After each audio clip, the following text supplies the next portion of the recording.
Il s'agit ici de l'utilisation de ce qu'on appelle émulateur de cockpit, qui n'a jamais été faite avec l'Urio Paris. On va voir avec une enquête australienne qui date de 2007 ce qu'on peut faire. L'émulateur de cockpit, c'est un logiciel qu'on met dans son ordinateur, et puis quand on met les paramètres du vol, les paramètres techniques récupérés de l'enregistreur de vol, ça rend immédiatement tous les paramètres intéressants du vol, comme on peut le voir sur cette image.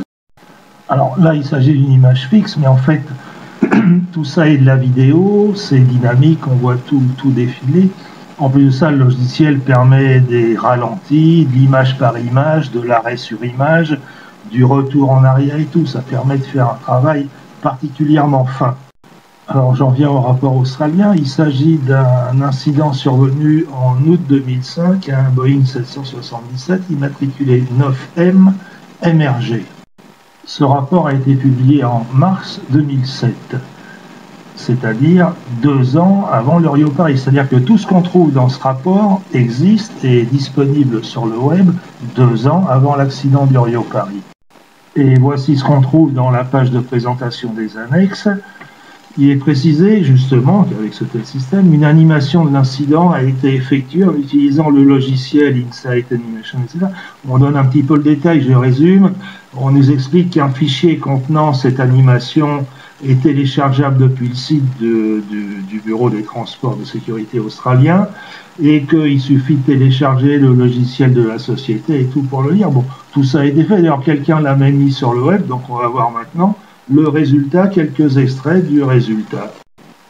Il faut donc bien voir que ce qui va suivre dans quelques secondes, ce sont des séquences extraites d'une vidéo qui dure au total près de 7 minutes, et cette vidéo a été mise en ligne par le bureau australien depuis mars 2007.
Alors pour l'Urio Paris, et depuis 3 ans, qu'en est-il de ce genre de dépouillement, d'analyse? Eh bien c'est le grand silence, c'est le grand mensonge, c'est la falsification, c'est l'escroquerie des familles des victimes. Enfin, demandez à la juge Zimmermann, demandez au parquet, demandez au ministère de la Justice, demandez aux ministres concernés.